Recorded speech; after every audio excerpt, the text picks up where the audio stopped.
செல்வியே என் தேசம் நீயடி திசை காட்டிடும் சுட்டும் வரலும் நீயடி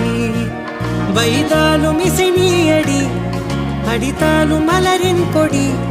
மகள் யாரும் இல்லாமல் வாழும் தந்தைக்கு உறவுகள் எல்லாம் மௌனமே தாயே தாயே மகளன வந்தாய்